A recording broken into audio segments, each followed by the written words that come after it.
Okay, so now we will discuss about the alpha, beta, gamma decay. देख लेते हैं 15 minute में जितना भी होता है। शॉर्ट नोट्स रिवीजन ही कर रहे हैं हम लोग। सबसे पहले तो मैं बता दूं, अगर ये नोट्स आपको चाहिए तो आप डिस्क्रिप्शन में जाके जो भी लिंक है उस चैनल से आप जाके वहाँ से आराम से पा सकते हो ये नोट्स। दूसरी चीज़, अगर वीडियो आपको लगे कि हेल्पफुल है तो आप थोड़ा सा ना शेयर किया कीजिएगा। साथ ही अगर नए हो तो चैनल पे सब्सक्राइब कर लेना इफ़ यू वांट। ओके, कोई फोर्स नहीं है। चलो स्टार्ट कर लेता है, ठीक है। So now alpha डेके, beta डेके, gamma डेके, इन तीनों में से पहले स्टार्ट करते हैं अल्फा डेके से। अल्फा डेके में होता क्या है कि कोई भी रेडियो एक्टिव न्यूक्लियाई टूट जाता है। मतलब अपने सब्स्टिट्यूट में कैसे कि वो, मतलब इसमें हम लोग ऐसे डिटेल में तो नहीं जाएंगे। अल्फा डेके का मतलब कि अल्फा पार्टिकल निकल जाता है जिसको हम लोग हीलियम का न्यूक्लियस बोलते हैं। इसमें होता क्या क्या है, इसमें जेड मतलब 2 से कम हो जाता है और मास नंबर 4 से कम हो जाता है। Got it. अब ये क्या है कि अल्फा डिके तभी पॉसिबल है जब आपकी कैसे Q value of this particular reaction कैसी पॉजिटिव है। तो स्पॉन्टेनियस डिके तभी पॉसिबल है जब आपका क्यू ग्रेटर देन 0 है और ये एक्जोथर्मिक रिएक्शन होती है, एनर्जी निकलती है। अल्फा डिके जो है वो जिनका मास नंबर 150 से ज़्यादा होता है ना, बेसिकली उनके वो प्रोसेस पे देखने को मिलता है, क्योंकि उनके जो अंदर न्यूक्लियॉन्स है उनमें आपको कूलम्ब में रिपल्सन देखने को मिलता है, जिस वजह से वो अनस्टेबल हो जाते हैं और फिर इमिशन करते हैं फॉर द स्टेबिलिटी। सो अगर मैं क्यू वैल्यू की बात करूँ इस पर्टिकुलर रिएक्शन में, तो इन टर्म्स ऑफ अगर काइनेटिक एनर्जी निकालने तो kinetic energy of the daughter nuclei plus kinetic energy of the alpha particle. लेकिन ये भारी होता है तो इसलिए ये 2% ही एनर्जी ले जा पाता है। ये थोड़ा हल्का पार्टिकल होता है तो इसे 98% ले जाता है। इन जनरल 4 से 12 मेगा इलेक्ट्रॉन वोल्ट इसकी एनर्जी होती है। बाइंडिंग एनर्जी अल्फा पार्टिकल की बात करें तो ये 28.3 या 28.3 मेगा इलेक्ट्रॉन वोल्ट के अप्रोक्सीमेट होती है। In gamma theories of alpha decay be study quantum tunnelling. ठीक है, तो क्वांटम टनलिंग का कॉन्सेप्ट हम लोग गामा थ्योरी से भी निकाल सकते हैं कि किस तरीके से वो टनल करता है। ये क्वांटम नेचर की बात करते हैं हम लोग यहाँ पे। इसके कुछ रिजल्ट्स हैं जो आपको याद करने हैं, जैसे कि क्यू वैल्यू और के अल्फा में रिलेशन। तो Q alpha is equal to होता है हमारा के alpha 1 + m alpha upon m y। Okay, so ये काइनेटिक एनर्जी अल्फा पार्टिकल की है। ये मास है आपका किसका, डॉटर न्यूक्लियाई का। अब इसमें अगर मास नंबर के टर्म्स में देखा जाए, कभी कभी क्वेश्चन में नहीं देते हैं, तो होता है कि अल्फा a/a-4। ए क्या है, mass number of the parent nuclei. a-4 क्या है, मतलब डॉटर का जो भी मास नंबर है वो। Got it. सो इस तरीके से ऐसे भी लिख सकते हैं हम लोग। और अगर मैं बात करूँ कि ये तो हो गया अल्फा के टर्म्स में, अगर मैं डॉटर न्यूक्लियर की काइनेटिक एनर्जी की बात करूँ तो Q alpha is equal to KY a/4। Okay, now second result जो है वो क्लोजेस्ट डिस्टेंस या फिर क्लोजेस्ट जो भी अप्रोच है उस पर्टिकुलर रिएक्शन में। सो अल्फा पार्टिकल अब ये आता है न्यूक्लियस के पास तो कितना क्लोज जा सकता है, तो उसके लिए जो डिस्टेंस का फॉर्मूला निकल के आता है वो सिंपल सा फोर्स का, मतलब इक्वल, मतलब कहते हैं ना कि फोर्स, दोनों फोर्स को इक्वल करते हैं तो हमारे पास ये रिजल्ट निकल के आ जाता है। जो जो डी डिस्टेंस है वो निकल के आ जाती है E² अपन 4πε 2Z/K अल्फा। जेड क्या है आपका इसका न्यूक्लियस का मास, वो एटॉमिक नंबर। और यहाँ पर अगर मैं यूनिट की बात करूँ तो E² 4πε0 जो यूनिट है, अगर यूनिट कन्वर्जन में अगर काम आ जाए तो वो होता है 1.44 मेगा इलेक्ट्रॉन वोल्ट फर्मी। तीसरा जो रिजल्ट है वो है impact parameter and the nearest distance for any scattering angle. तो ये जो आपकी जो है आर मिनिमम, इसकी जो वैल्यू होती है D/2 1+√1 + 4 V²/d², जहाँ पर आपका बी आपको इम्पैक्ट पैरामीटर के नाम से भी जानते हो। अगर थीटा की वैल्यू 180 होती है तो बी की वैल्यू 0 हो जाती है, मतलब ये जो है ना इम्पैक्ट पैरामीटर वो 0 हो जाता है। तो उस केस में आर मिनिमम की वैल्यू डी बोले तो डिस्टेंस ऑफ क्लोजेस्ट अप्रोच के बराबर हो जाती है। इम्पैक्ट पैरामीटर को हम लोग लिखते हैं B = D/2 cot θ/2। ठीक है, यहाँ पे थीटा आपको ध्यान रखना है किस तरीके का ये स्कैटरिंग एंगल है थीटा। इसके बाद अगला जो रिजल्ट है जो याद रखने वाला है वो है आपका potential barrier and alpha particle incident towards the nucleus. तब आपकी जो के अल्फा या अगर काइनेटिक एनर्जी अल्फा पार्टिकल की मिनिमम देखी जाए तो वो होती है यू मैक्सिमम, मतलब जो बैरियर की जो एनर्जी है, कितना बैरियर है, वो मैक्सिमम वैल्यू जितनी होती है वही अल्फ़ा पार्टिकल की मिनिमम काइनेटिक एनर्जी होती है। सो इसलिए फिर मैंने यहाँ पे फॉर्मूला लिख दिया कि जो बैरियर है वो कुछ इस तरीके से लिख सकते हैं हम लोग। सो के मिनिमम की वैल्यू कितनी हो जाएगी, 1/4πε0 E² 2Z/r, जहाँ पर r जो है वो है आपका न्यूक्लियस की रेडियस, जिसको हम लोग कुछ इस तरीके से पढ़ते हैं न्यूक्लियस के केस में r=r0 a⁴ so r different होगा for the different nucleus. Got it. U max क्या, height of the barrier. Got it. Now इसके बाद इसका जो लास्ट रिजल्ट है जो याद रखना है हमको, वो रखना है alpha decay. Alpha decay and potential barrier में जो रिलेशन होता है वो कुछ इस तरीके से कि यू मैक्स की वैल्यू हम लोग इस तरीके से निकालते हैं, E² 2Z-2 4πε0 r। r क्या है, r है आपका सेपरेशन बिटवीन द r, मतलब हम लोग एवरेज वैल्यू लेते हैं यहाँ पे। सो ये हो गई radius of the parent nuclei, ये हो गई radius of the alpha particle. अब इसको थोड़ा सा लिख देते हैं, मतलब थोड़ा एक्सप्रेस कर देते हैं इन टर्म्स ऑफ r0a, तो उसको ऐसे लिख सकते हैं। Got it. तो आप यहाँ पर याद रखिएगा, यहाँ पर कैपिटल R और स्मॉल r, ये दो तरीके का वैल्यू याद रखने की ज़रूरत है।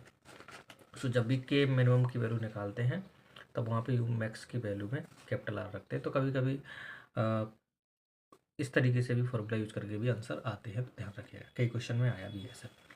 अगला जो है इसका वो है fine structure of the spectrum. मतलब इसमें ऐसा है कि आपका जो रेडियो एक्टिव न्यूक्लियाई है वो कई स्टेप्स में अल्फ़ा रिलीज करके वो स्टेबल न्यूक्लियाई में पहुंच जाता है। तो जैसे मैं यहाँ पर लेता हूँ CM, ये 96 242 वाला जो आपका न्यूक्लियाई है वो 94 तक आने में कुछ इस तरीके से अल्फ़ा निकालते हैं। जैसे कि अगर मैं यहाँ पे बात करूँ, थोड़ा सिलेक्शन रूल भी है, इस सिलेक्शन रूल के अकॉर्डिंग यहाँ पे देखो प्रायोरिटी कैसी है, सेम है, बट स्पिन चेंज हो रही है। तो जैसे यहाँ पे निकाला आपने कि यहाँ से डायरेक्ट भी आ सकता है, तो मान चलो एक α1 पर निकाल दिया आपने, फिर आपका हो सकता है यहाँ पे आया वो स्टेबल नहीं है, मतलब PU वाला न्यूक्लियस जो भी स्टेबल नहीं है उसने फिर गामा निकाला था। तो इस तरीके से ट्रांजिशन हो सकते हैं। तो इसमें क्या है, जो आप लोग काउंट वर्सेस काइनेटिक एनर्जी निकालते हो ग्राफ को, तो काइनेटिक एनर्जी किसकी ज़्यादा हो गई, यहाँ से जब यहाँ आएगा तो α1 की ज़्यादा है, फिर α2 की, फिर α3 की, फिर α4 की। तो इस तरीके से आप लोग ये ग्राफ या पीक्स को स्टडी कर सकते हो कि किस में किस तरीके से ट्रांजिशन हुआ है। Got it. नाउ अगर मान के चलो कभी ऐसा हो जाए कि आपने पेरेंट न्यूक्लियाई जो था उससे अल्फा पार्टिकल निकला और जो आपका डॉटर न्यूक्लियाई है वो आपका कह सकते हो कि एक्साइटेड स्टेट में है, जैसे कि यहाँ पे था। तो इस केस में आप क्या करोगे कि वो एक्साइटेड स्टेट से गामा निकाल देगा और वो स्टेबल में बन जाएगा। तो इस केस में इसमें लिखा है, इस केस में क्या होता है कि जब भी डॉटर न्यूक्लियाई एक्साइटेड स्टेट में होता है तो गामा रिलीज करता है, और उस गामा की जो वैल्यू होती है वो होती है Q वैल्यू के टर्म्स में Q2 - Q1। मतलब पहले Q1 वाली वैल्यू निकालो जब वो एक्साइटेड स्टेट में था पेरेंट वाला, और एक वाला वो वाली Q वैल्यू निकाल लो जिसमें वो किस में था, स्टेबल में। तो इस तरीके से आपको उस पर्टिकुलर गामा की वैल्यू, उस पर्टिकुलर गामा के लिए एनर्जी की वैल्यू निकाल आएगी। ठीक है, तो Q2 - Q1 कर देना है तो आपके पास आंसर आ जाएगा। Now selection rule for the alpha decay.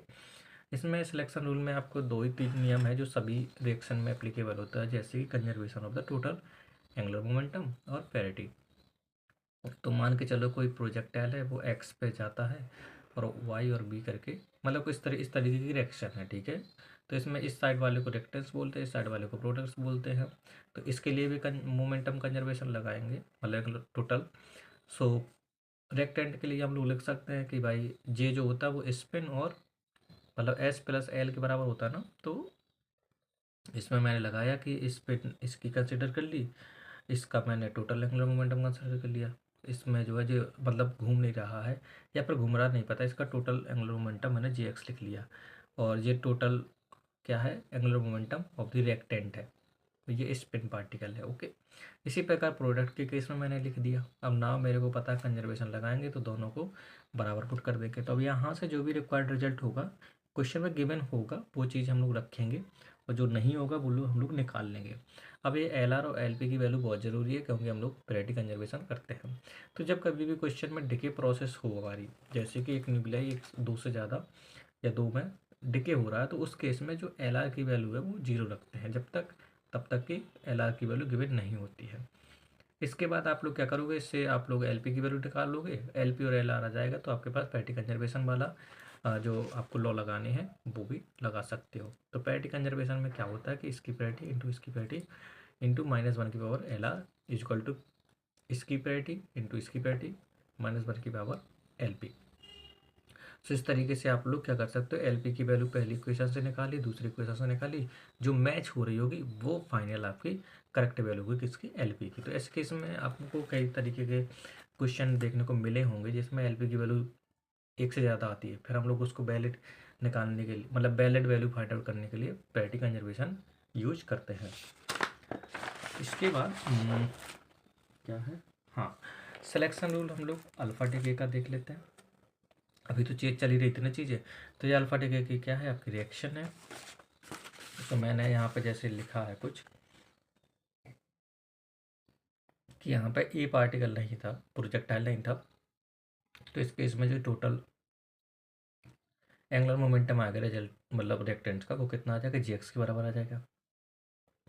इस केस में देखिएगा, क्योंकि पिछला वाला जो केस था वो जनरल है, यहाँ पे हम लोग सिर्फ अल्फा डिके के लिए देख रहे हैं, तो यहाँ पर आ जाएगा जेपी की वैल्यू, इसका इसका जे और एलपी आ जाएगा प्रोडक्ट का। तो यहाँ पे आप देख सकते हो कि अल्फ़ा जो न्यूक्लियाई है ना वो इवन न्यूक्लियाई, और इवन न्यूक्लियाई में हम लोग पढ़ चुके हैं कौन के लिए जो एंगुलर मोमेंटम होता है या टोटल एंगुलर मोमेंटम होता है उसकी वैल्यू कितनी होती है, 0 होती है।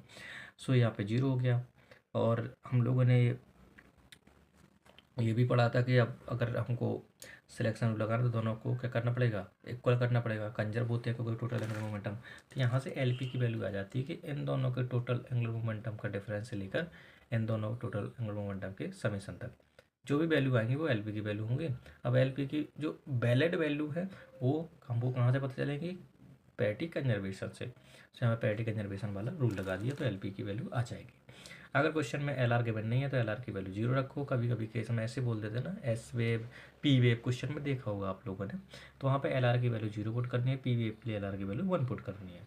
सो यहाँ से आप लोग पैटी निकाल सकते हो।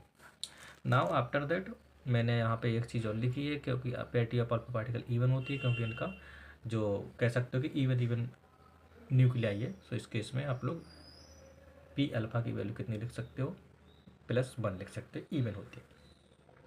अगर parity of X and Y दोनों के सेम है तब एलपी की वैल्यू हमेशा इवन होती है। मतलब इनिशियल और फाइनल में जब ट्रांजिशन होता है ना, तो उसका मतलब क्या, अगर पैरिटी सेम है तो एलपी की वैल्यू इवन होगी, और जब भी डिफरेंट है तो एलपी की वैल्यू ऑड होगी। ये चीज़ हम लोगों ने इलेक्ट्रोमैग्नेटिक में भी पढ़ा था, जब भी मतलब अटोमिक में भी पढ़ते हैं, नॉट बिग डील, बट यहाँ पे न्यूक्लियर फिजिक्स में हम लोग इस तरीके से डिसाइड करते हैं। नाउ इसमें एक चीज़ और याद रखनी है, जो अल्फ़ा डिके का लाइफ टाइम होता है बहुत फास्ट होता है। सो कि इस अल्फ़ा डिके बहुत जल्दी हो जाता है, तो इसमें अगर लाइफ टाइम की बात करें तो 10⁻21 सेकेंड से भी कम समय लगता है डिके होने में। सो ये तो हो गया अल्फ़ा डिके की बात। अब हम लोग बीटा डिके डिस्कस कर लेंगे नेक्स्ट वीडियो पर, ठीक है।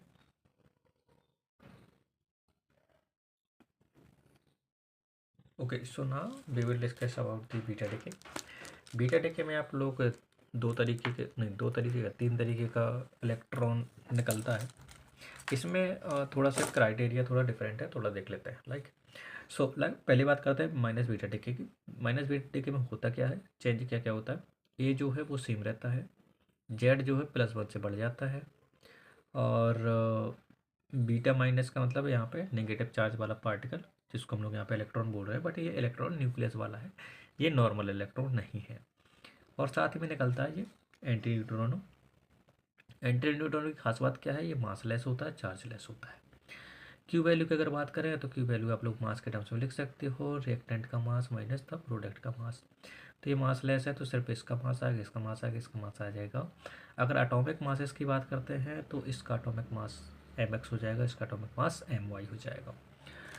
Got it. और अगर मैं बात कर दूं कि यहाँ पर कंडीशंस क्या होती है, कंडीशन में क्या होता है, ए सेम होता है, जेड आपका Z+1 हो जाता है, और अगर हमको स्पॉन्टेनियस बीटा माइनस डिके देखने को मिलना चाहिए तो mx मतलब पेरेंट न्यूक्लियाई का जो एटॉमिक मास है वो ज़्यादा होना चाहिए किसके, डॉटर न्यूक्लियाई के। तो ये एक थोड़ी सी कंडीशन थी बीटा डिके की। के लिए। अब बीटा प्लस की बात कर लेते हैं। बीटा प्लस में क्या होता है, बीटा प्लस में आपका जो ए जो है ए सेम रहता है, जेड जेड -1 हो जाता है, इसमें एक से कम हो जाता है एटॉमिक नंबर, और बीटा प्लस करके निकलता है और साथ ही में निकलता है न्यूट्रॉनो। न्यूट्रॉनो भी मासलेस पार्टिकल है, चार्जलेस पार्टिकल है। तो क्यू वैल्यू आप लोग लिख सकते हो आसानी से। लेकिन यहाँ पे देखिएगा, जब क्यू वैल्यू आप लोग एटॉमिक मासेस में लिखते हो तब यहाँ पे 2 times of mass of electron होता है, जबकि बीटा माइनस में ये चीज़ नहीं होती है। सो अगर कंडीशन अगर देखी जाए तो ए सेम होता है, जेड एक से कम हो जाता है, क्यू वैल्यू पॉजिटिव आती है। कंडीशन अगर हमको चेक करने की बीटा प्लस देगा तो उसके लिए M X minus M Y greater than आना चाहिए 1.02 मेगा इलेक्ट्रॉन वोल्ट, क्योंकि एक इलेक्ट्रॉन निकालने के लिए कितनी चाहिए 0.5। कोटेड, तो ये आपका आ जाएगा कंडीशन बीटा प्लस के लिए। अगला आता है ऑर्बिटल इलेक्ट्रॉन कैप्चर। तो अगर वो न्यूक्लियस के पास कोई ऑर्बिटल में इलेक्ट्रॉन अगर रिवॉल्व कर रहा है तो इलेक्ट्रॉन कैप्चर की कंडीशन को हम लोग कुछ इस तरीके से आगे देख सकते हैं कि इसमें होता क्या है कि इलेक्ट्रॉन कैप्चर करता है तो इसमें मास नंबर तो सेम रहता है एटॉम, ठीक है, लेकिन जेड जेड एक से कम हो जाता है और साथ ही में निकलता है न्यूट्रॉनो। तो इसमें बीटा प्लस और ऑर्बिटल इलेक्ट्रॉन कैप्चर में दोनों कैसे होते हैं, न्यूट्रॉनो निकलता है। अगर इसमें क्यू वैल्यू की बात करें in terms of nuclear masses, तो इसकी क्यू वैल्यू कैसे लिखते हैं, देश इसका मास माइनस इसका मास, ठीक है, साथ ही में इसकी बाइंडिंग एनर्जी से आप लोग माइनस करोगे, क्योंकि ये बाइंडिंग एनर्जी इसकी है ना, तो एनर्जी आपको नेगेटिव करनी पड़ेगी। नाउ अब हम मेरे को ये भी पता है जो बाइंडिंग एनर्जी ऑफ इलेक्ट्रॉन होती है वो कुछ किलो इलेक्ट्रॉन वोल्ट होती है, तो और ये हम लोग सारी चीज़ें मेगा इलेक्ट्रॉन में कैलकुलेट करते हैं, तो उसको नेगलेक्ट भी कर सकते हैं हम लोग। आफ्टर दैट अगर एटॉमिक मास में अगर हम लोग क्यू वैल्यू को डिफाइन करना चाहें तो इसमें आ जाएगा M X minus M Y C square. Condition अगर देखी जाए इलेक्ट्रॉन कैप्चर की तो उसमें क्या होता है कि ए सेम होता है, जेड एक से कम हो जाता है, क्यू वैल्यू पॉजिटिव आती है, और साथ ही साथ जो M X minus M Y का जो डिफरेंस है वो बाइंडिंग एनर्जी ऑफ इलेक्ट्रॉन से ज़्यादा होना चाहिए। अगर हम लोग बाइंडिंग एनर्जी नेग्लेक्ट कर देते हैं तो M X is greater than M Y होना चाहिए। इसके बाद नाइट वो न्यूट्रोनो हाइपोथेसिस की बात कर लेते हैं हम लोग। इसमें होता क्या है, इसमें कंसीडर किया गया था conservation of the linear momentum, conservation of the total angular momentum और conservation of the total energy. ये क्यों की गई थी, क्योंकि हमको जब स्पेक्ट्रम देखा गया था तो वो कंटिन्यूस आया था, तो इसलिए हम लोगों ने फिर न्यूट्रोनो हाइपोथेसिस की थ्योरी को पढ़ा था। इसमें क्या होता है कि जो ग्राफ हमको देखने को मिलता है या फिर कह सकते हो कि स्पेक्ट्रम देखने को मिलता है, कुछ इस तरीके का देखने को मिलता है, नंबर ऑफ पार्टिकल्स वर्सेस मतलब kinetic energy of the beta minus particle की। तो कंटिन्यूस आप लोग देख सकते हो, यहाँ पर एक चीज़ आपको देखने को मिल रही होगी, जो काइनेटिक एनर्जी मैक्सिमम है वो किसके लिए है, बीटा माइनस के लिए। वो किसके बराबर होती है, एनर्जी मतलब जो हम लोग क्यू वैल्यू निकालते हैं ना, जो क्यू वैल्यू होगी वो सबसे ज़्यादा काइनेटिक जो भी एनर्जी निकलेगी रिएक्शन में वो किसके फॉर्म में निकलेगी, kinetic energy of the anti neutron, क्योंकि इसका मास बहुत कम होता है। और अगर हम लोग kinetic energy of beta particle निकालना चाहते हैं तो क्यू वैल्यू से उसकी एनर्जी कम कर देंगे, माइनस कर देंगे, तो इसकी एनर्जी आ जाएगी। जैसे यहाँ पे देख सकते हो, यहाँ पे तो सबसे ज़्यादा जो एनर्जी है ए पॉइंट पर वो किसकी मतलब किसकी क्यू वैल्यू को डिनोट करता है, वो न्यूट्रॉन एंटी न्यूट्रॉनों की मैक्सिमम काइनेटिक एनर्जी को डिनोट करता है। ये बी पॉइंट मैंने लिखा है बीटा माइनस के लिए। सी पॉइंट आपका जो है वो एंड पॉइंट एनर्जी के नाम से भी जानते हैं। इसमें इसमें क्या होता है कि ये मैक्सिमम काइनेटिक एनर्जी होती है किसकी, बीटा माइनस पार्टिकल की। Got it. सो इस पॉइंट पर अगर मैं कैलकुलेट करना चाहूँ तो ये किसको डिनोट करेगा, kinetic energy of the beta particle. इस पॉइंट पर कैलकुलेट करूंगा तो kinetic energy of the beta minus particle. इस पॉइंट पर ये kinetic energy of the anti neutron particle के लिए। After that so selection rule की बात कर लेते हैं। Selection rule for beta decay, इसमें आप दो तरीके के लॉ पढ़ते हो, रूल पढ़ते हो, फर्मी है, गामा, ठीक है। सो यहाँ पर मैंने रिएक्शन लिख ली, एक्स मतलब यू वाई में कन्वर्ट हुआ, बीटा माइनस निकला और एंटी न्यूट्रॉन निकला। सो अब सिलेक्शन रूल के अकॉर्डिंग हमको पता है कि J R equal to J X, इस केस में यहाँ पर जे पी की वैल्यू हम लोगों ने लिख ली, जैसे हम लोगों ने पिछले उसमें पढ़ा था अल्फा डिके में। सो जब मैं मोमेंट एंगुलर मोमेंटम लिखता हूँ, total angular momentum of the product, तो उसमें क्या क्या आ जाता है, इसका टोटल, इसकी स्पिन, इसकी भी स्पिन, और प्रोडक्ट का एंगुलर मोमेंटम। इन दोनों के स्पिन को अगर मैं कंबाइन फॉर्म में लिखना चाहूँ तो आपका आ जाएगा एस पी, मतलब total angular momentum, total spin angular momentum of the product. Now अगर स्पिन एस पी की वैल्यू, मतलब कुछ इस तरीके से, अगर दोनों स्पिन सेम है बीटा की और इसकी, तो वहाँ पर एस इक्वल टू कितना, एस इक्वल टू 1 आता है, जहाँ पर हम लोग जी टी लगाते हैं, गामा थ्योरी लगाते हैं। और अगर दोनों के स्पिन अपोजिट है तो फर्मी लगाते हैं वहाँ पे। ठीक है, तो ये चीज़ आपको याद रखना कि फर्मी कहाँ लगता है और गामा कहाँ लगता है।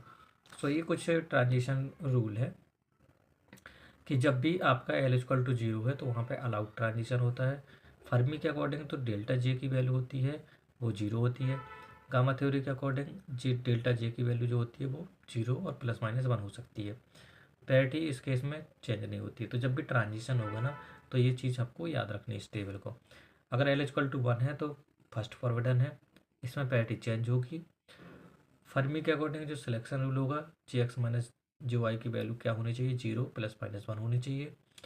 जी टी के अकॉर्डिंग 0 ±1 ±2 भी हो सकती है, लेकिन जो फॉरवर्ड एंड ट्रांजिशन है वो आपको 0 से 0, 0 से 1, और इस केस में 0 से 0 होता है।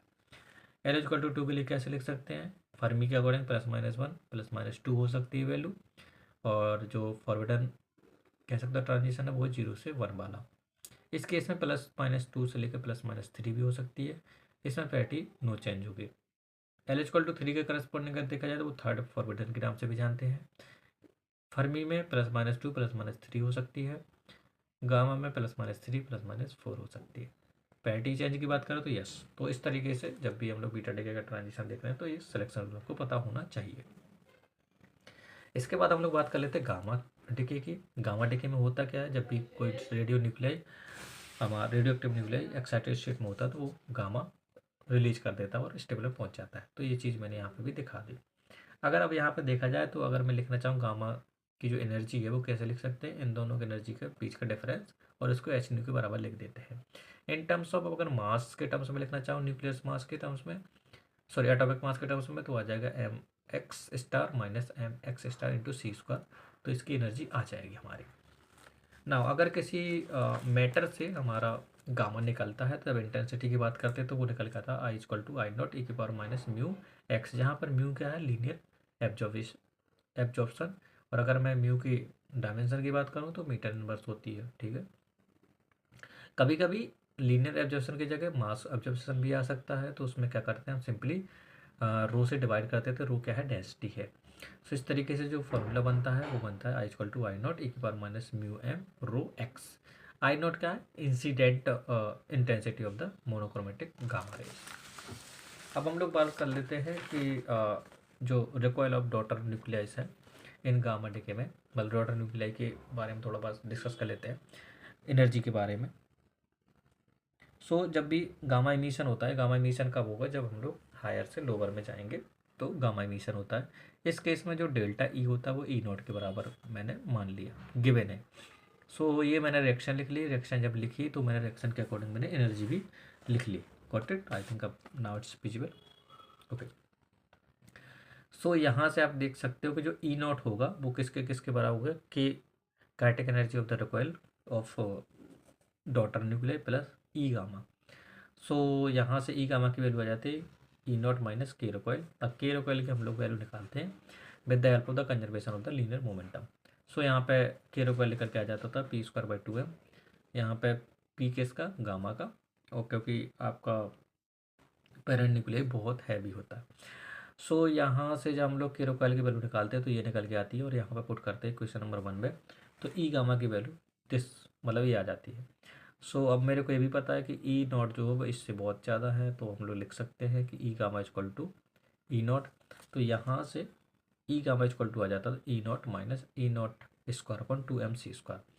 ये इसका मतलब क्या है, कि इसका मतलब ये है कि जब भी हम लोग गामा इमिशन देखते हैं ना, तो ये नहीं बोल सकते कि जो एनर्जी डिफरेंस है दोनों लेवल का उतना ही एनर्जी का हमारा गामा निकलेगा, नहीं। इस पर्टिकुलर इक्वेशन से, इस पर्टिकुलर रिजल्ट से हमको ये देखने को मिलता है कि उससे कम एनर्जी हमको मिलती है। तो यही मैंने यहाँ पे लिखा है, the emitted gamma has energy slightly less than the energy difference of the two levels. ये हो गया गामा इमिशन के केस में। अब गामा एब्जॉर्प्शन के केस में देख लो। गामा एब्जॉर्प्शन में क्या होगा कि कोई भी न्यूक्लियस स्टेबल था, उसने एनर्जी ली और वो किस में चला गया, एक्साइटेड में। तो इसके लिए रिएक्शन मैंने इस तरीके से लिख ली। रिएक्शन जब मैंने लिख दी तो फिर मैंने कंजर्वेशन ऑफ एनर्जी से ई गामा लिख सकता हूँ ई नॉट प्लस के रिकॉइल। अब यहाँ पे कंजर्वेशन ऑफ एनर्जी मतलब लगाया मोमेंटम, के रिकॉइल की वैल्यू निकाली, ये आ गई आपकी, और यहाँ से मैंने के रिकॉइल की वैल्यू निकाल ली।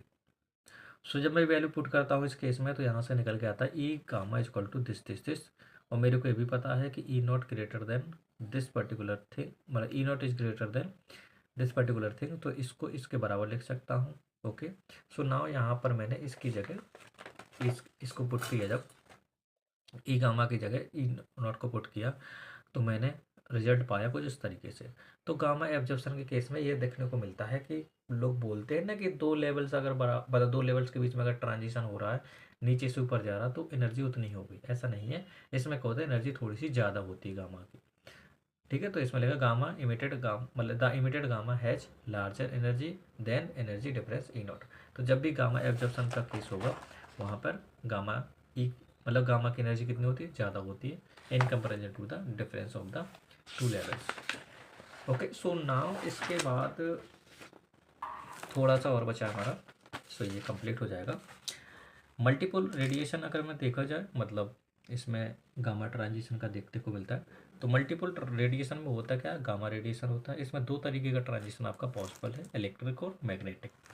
इलेक्ट्रिक रेडिएशन और मैग्नेटिक रेडिएशन में इसमें आपको स्विच सिलेक्शन रूल्स भी हैं, वो भी ध्यान रखना है, आगे जाके देखने को मिल जाएगा। तो types of the EM radiation, EM radiation हमको पता है कि मतलब ईएम रेडिएशन का जो पैटर्न है वो आपको मालूम है। इसमें क्या होता है कि हमको सबसे पहले चेक करना पड़ता है सिलेक्शन रूल के अकॉर्डिंग। तो अगर मैं एंगुलर मोमेंटम की बात करूँ तो एंगुलर मोमेंटम आता है हमारा, मतलब एक्साइटेड स्टेट में जो टोटल एंगुलर मोमेंटम था माइनस जे एक्स से लेके इतना। तो एल की वैल्यू हम लोग कैलकुलेट करते हैं। तो अगर एल जीरो आया तो उसको मोनोपोल बोलते हैं, एल वन आया तो dipole, L equal to two आया तो quadrupole, L equal to three आया तो ऑक्टोपोल। इस तरीके से हम लोग पता करते हैं कि किस तरीके का रेट मतलब ट्रांजिशन हो रहा है। नाउ अगर हम लोग देखें, मतलब जब भी रेडिएशन होता है या ट्रांजिशन होता है गामा का, अगर इलेक्ट्रिक हमको पता करना कि इलेक्ट्रिक है या फिर मैग्नेटिक, तो इलेक्ट्रिक को चेक करने के लिए एक तो पैटी चेंज नहीं होनी चाहिए, मतलब टू लेवल्स होंगे, अब उसमें ट्रांजिशन हो रहा है, तो अगर पैटी चेंज नहीं हो रहा है तो फिर वो इलेक्ट्रिक के केस में आएगा। साथ ही साथ एल इवन होना चाहिए क्योंकि पैटी चेंज नहीं हो रही है। अगर पैटी चेंज हो रही तो एल क्या है, ऑड है। दो केस है हमारे, ठीक है, पैटी चेंज भी हो रही हो, पैटी ऑड भी है। तो कौन कौन से इलेक्ट्रिक हमारे अलाउड है, कौन कौन से नहीं है, वो चीज़ हमको यहाँ पर देखने को मिलती है। सो इसमें अगर मैं पैटी की बात करूँ तो -1 की पावर एल से हम लोग डिनोट करते हैं, तो इससे भी हम लोग निकाल सकते हैं। इसमें मैंने फिर एक थोड़ा सा शॉर्ट मान लो, कुछ ही मान लो, तो एन ई ई नी करके लिखा है। इसका मतलब क्या है, अगर पैटी चेंज नहीं होती इसका मतलब ऑड, वो सॉरी, इसका मतलब क्या है, इवन एल अलाउड है, और वो कैसे है, इलेक्ट्रिक पोल है। ओके, सो नी करके इस तरीके से याद रख सकते हो। जब मैग्नेटिक की बात करते हैं, मैग्नेटिक पोल्स की बात करते हैं, तो इसमें क्या है, पैटी चेंज होती है तो एल इवन है, अगर पैटी चेंज नहीं होती है तो एल ऑड है, क्योंकि इसमें पैटी का फॉर्मूला है वो -1 की पावर एल प्लस 1 हो जाता है। तो इसमें एम करके भी लिख सकते हो, एम का मतलब यस पैटी चेंज होती है, तो ई जो है, ई का मतलब क्या है, इवन एल अलाउड होंगे और वो मैग्नेटिक पोल्स होंगे। तो ये क्वेश्चन जब आप देखोगे तब आपको समझ में आ जाएगा। सो इसका मतलब कुछ पॉइंट्स हैं वो भी याद रख लेते हैं, थोड़ा सा क्वेश्चन में आते हैं कि जब कभी भी एल इक्वल टू जीरो है, L equal to zero is the complete forbidden. इसका मतलब क्या है, no radiation observe for the L equal to zero. इसका मतलब क्या है, इसको बोलते हैं टोटल प्योर इंटरनल कन्वर्जन, जब भी एल की वैल्यू जीरो आती है हमारी। इस केस में क्या देखने को मिलेगा वो भी देख लो। तो probability of the multiple radiation decreases rapidly with increasing L. For, अब ऐसा भी तो हो सकता है कि for the same value of L emission of electric radiation is more probable than the magnetic radiation. ये याद रखना कि एल की वैल्यू अगर सेम है तो कौन सा ज़्यादा इमिशन ज़्यादा होगा, तो याद रखना क्या कि वो इलेक्ट्रिक वाला ज़्यादा होगा इन कंपेयर टू मैग्नेटिक। ऐसा क्यों होता है, क्योंकि जो प्रोबेबिलिटी का रेशियो होता है ना, ई एल और एम एल की प्रोबेबिलिटी का, वो कुछ 100 के अप्रोक्सीमेट होता है। तो यहाँ से देख सकते हो कि EL is greater than ML आ रहा है। सो ये आपका for the same value of L के लिए है।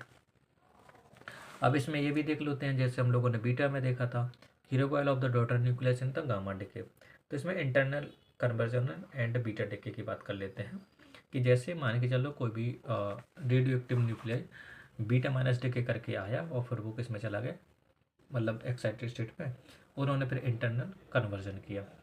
तो इंटरनल कन्वर्जन का केस भी हम लोग यहाँ पे देख लेते हैं। जैसे कि KLM आपकी 3 तरीके की आपकी सेल्स हैं और ये आपका न्यूक्लियस है। इसमें क्या होता है, जैसे आपका मान के चलो कोई इलेक्ट्रॉन है, उसकी काइनेटिक एनर्जी कर लिखनी है, तो E gamma minus binding energy of the electron होता है। ओके, सो अगर मतलब ये आता है क्वेश्चन, मैं डायरेक्ट बता देता हूँ रिजल्ट, कि जब भी आपको इन सेल्स के बीच में जब भी इलेक्ट्रॉन की बात करते कि किस पर्टिकुलर सेल के लिए जो हमारा बीटा डिके है किस में ज़्यादा होता है, तो जैसे binding energy of the kinetic energy, binding energy of के सेल की ज़्यादा होती है, L की कम होती है, M की उससे कम होती है। तो इससे हमको रिजल्ट में समझ में आ जाता है, जो इलेक्ट्रॉन है वो उसकी काइनेटिक एनर्जी ज़्यादा होगी, L के वाले की, फिर L वाले की, फिर M वाले की। सो यहाँ से मैं मैं स्पेक्ट्रा बनाना चाहूँ, तो नंबर ऑफ बीटा पार्टिकल्स और ये kinetic energy of the beta particles. So ये चीज़ आपको देखने को मिल सकती है, ये K सेल वाला पीक पहले मिलेगा, फिर L सेल वाला, फिर M सेल वाला। ओके, सो ये आपका स्पेक्ट्रा है, ये हम लोग एक्सरे वगैरह में भी देखते हैं, लेकिन यहाँ पे बीटा माइनस पार्टिकल की बात करते हैं, वहाँ पे इलेक्ट्रॉन की बात करते हैं। इसमें मैंने ये चीज़ भी लिखी है कि जो के है, के सेल के करस्पॉन्डिंग इसमें एनर्जी लेस होती है, लेकिन पीक जो होता है वो हायर होता है, as it will have more probability of the electron ejection, electron निकालने की प्रोबेबिलिटी इसकी ज़्यादा होती है। एल में क्या होता है कि काइनेटिक एनर्जी इस बीटा माइनस में L सब सेल में ज़्यादा होती है, यहाँ पे भी देखे तो ऊपर, than the K shell, but lesser probability of the ejection and so on, मतलब इनकी प्रोबेबिलिटी L वाले से निकालने की कम होती है in comparison to K shell. So ये आपका हो जाता है alpha beta gamma decay. Okay, so अब यहाँ पे हम लोग स्टॉप करते हैं, नेक्स्ट वीडियो में नेक्स्ट चीज़ डिस्कस कर लेंगे।